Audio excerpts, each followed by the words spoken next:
Save money by spending. What? Yes, you heard me right. Save money by spending. Yeah, chances are you have a credit card that has a rewards program, and with the holiday shopping season fast approaching, I know, you should make those rewards work for you. Jeff Tassey tells us how we can maximize those rewards. Well, thank you. The cashback cards are the most popular way that consumers make rewards work for them. Some people use it to push back against inflation, like the fuel purchases. And because you get a percentage back, obviously the percentage you get back increases with the price. So that's very helpful. In terms of the holidays, of course, consumers will have their cashback rewards directed to their bank account to save up for a discretionary purchase.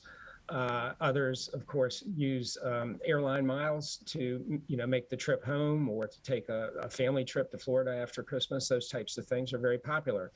Rewards have become a convenient way for consumers to, manage their finances, both for necessities, but also for a lot of discretionary purchases. It's a convenient, easy way to save while you're doing your daily business with your payment card. Plus, you get all the other protections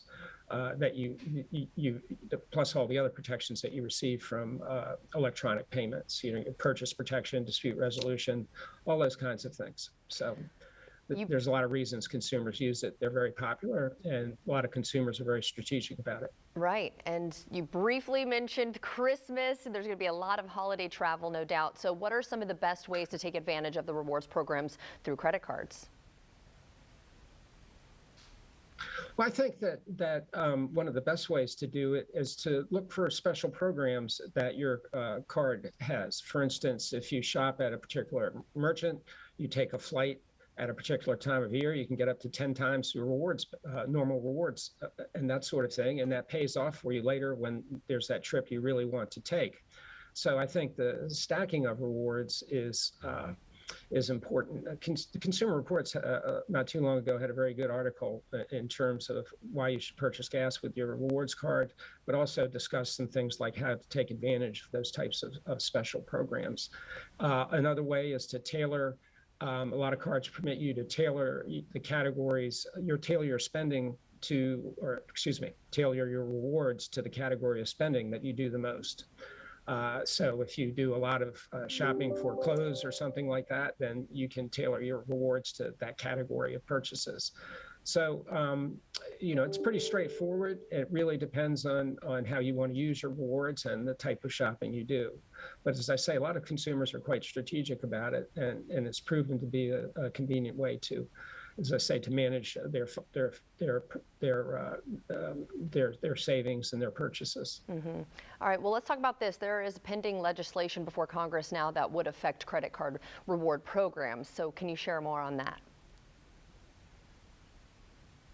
Yes, it's unfortunate. We have two customers. One is you, the consumer, and the other is the merchant. And this legislation would take the choice of how your transaction is routed away from you and put it in the hands of the merchant. What I mean by that is when you walk into a store and you use your Visa or MasterCard, you have a reasonable expectation. You may not think about it because it's so seamless. It's like using the light switch. But anyway, when you make that transaction, you have a reasonable expectation that it goes over the Visa and MasterCard network and that you're going to get your rewards, you're going to get your rental car insurance and all those other things that I mentioned earlier.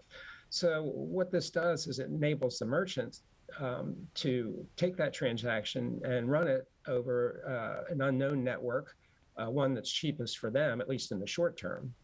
They get a lot of value from electronic payments, just like you do. But in any event, some merchants are more interested in getting a few more basis points in the short term. So that's basically what the legislation would do. Obviously, it's a complicated system, but that's the impact on you, the consumer. Right. Okay. Well, then if we want to learn a little bit more about all of this, where can we go? Well, for general explanations, the electronicpaymentscoalition.org website's a great place. And then for the rewards, it's the Hands Off My Rewards website, HOMR.com. So those are two good places to go. Wonderful. Well, thank you so much for telling us all about this. And if you'd like to see this segment again, just head to our website at firstcoastliving.net.